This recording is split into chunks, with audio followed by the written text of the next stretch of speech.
मैं जिस बंदिश का भी अजीत जी जिक्र कर रही थी, वो बंदिश जो है भगवान शिव के जो दो स्वरूप हैं, एक जो उनका महाकाल स्वरूप है और एक वो स्वरूप जो उनके गृहस्थ स्वरूप की जहाँ पर बात होती है, जहाँ पर उन्हें शक्ति के स्वामी के तौर पर दिखाया जाता है।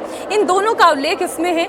और जो ये है कि भस्म अंग गौरी संग, यानी जिनके अंग अंग में भस्म रमा हुआ है, गौरी जो उनकी अर्धांगिनी है उनके साथ है। जटा में विराज गंगा, हम जानते हैं कि गंगा का अवतरण पृथ्वी पर इसलिए हो पाया क्योंकि जब भगीरथ ने तपस्या की और फिर गंगा का वेग कौन संभाले, उनकी ये धार कौन संभाले, तब भगवान शिव ने उन्हें अपनी जटा में बांधा और फिर वो गंगा पृथ्वी पर अवतरित हुई। तो भस्म अंग गौरी संग, जटा में विराज गंग, चंद्रमा ललाट धारी। हाँ, आज सोमनाथ की बात कर रहे हैं। इसी सोम को, इसी चंद्रमा को भगवान शिव अपने ललाट में धारण करते हैं। अधिक सुहाय, मतलब बहुत खूबसूरत, बहुत सुंदर चित्रण। और फिर घोटत भंग चढ़त रंग, भंग की बात हो रही है कि भंग को घोटते हैं, उसका रंग चढ़ता है। तो वो जो गृहस्थ और महाकाल का वो जो स्वरूप है, वो दोनों स्वरूप भगवान शिव का स्वरूप है, जिसकी साधना में प्रधानमंत्री नरेंद्र मोदी भी, और आप तो खुद ही कह रहे हैं कि आप चंपारण से आते हैं। सोमेश्वरनाथ के मंदिर हमारा घर है वहाँ। लेकिन अभी जो आपने जो पढ़ा, जो आपने एक बंदिश पढ़ी और बातें अभी हो रही थी, पौराणिक संदर्भ की भी बात कर लेते हैं, वहाँ भी आप समन्वय देखिए।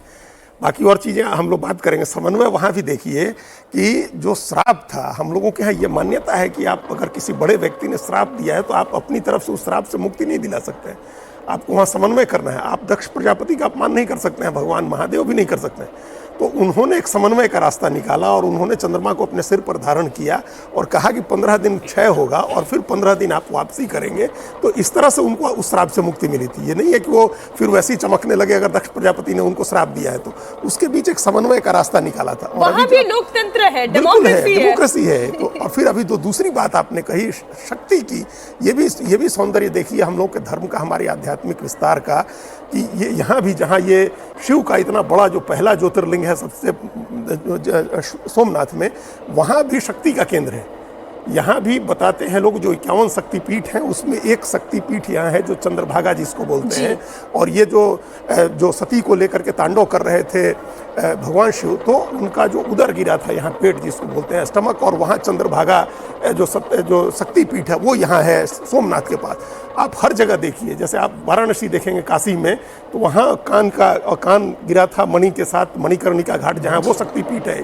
आप देवघर में देखेंगे वहाँ शक्तिपीठ है। तो जहाँ शिव है वहाँ शक्ति है। और ये शिव के साथ ही हमेशा पूजा होती है, शिव शक्ति की पूजा होती है अलग अलग। हम तो कई बार जब हम लोग जाते हैं देवघर बाबा धाम पूजा करने, तो हमारी इच्छा होती है कि हम महादेव की पूजा की हमने और हम सामने पार्वती जी का मंदिर है वहाँ भी पूजा करें। तो हमारे जो मुख्य पंडा है पुजारी वहाँ के, वो कहते हैं कि अब इस बार अलग अलग जाने की जरूरत नहीं है, अभी शिव शक्ति दोनों एक ही जगह विराजमान है सावन के महीने में। तो खैर वो विराजमान रहते हैं, शिव और शक्ति हमेशा एक साथ विराजमान रहते हैं। और ये भी देखिए जो अभी बात कर रहे थे, जो हमारी ज्ञान परंपरा खत्म हुई करने की कोशिश की गई, उस ज्ञान परंपरा में कभी भी शक्ति को अलग किया ही नहीं गया था, कभी भी स्त्री को अलग नहीं किया गया था। अर्धनारीश्वर के स्वरूप इसलिए है, सनातन धर्म में, हिंदू धर्म में अर्धनारीश्वर स्वरूप की पूजा अर्चना की जाती है।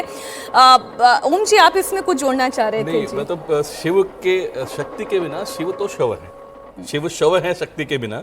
और बड़ा अच्छा मुझे याद आ रहा था मीनाक्षी जी कि जब हम भगवान विश्वनाथ के दरबार में होते हैं, वहाँ सारी आरती सब कुछ गाने के बाद जो वहाँ भक्तजन हैं वो एक और नारा लगाते हैं कि बाबा बाबा सब कहें, माई कहे न कोई, बाबा के दरबार में माई कहे सो होए। तो अंततः फिर सब शक्ति को सौंप देते हैं।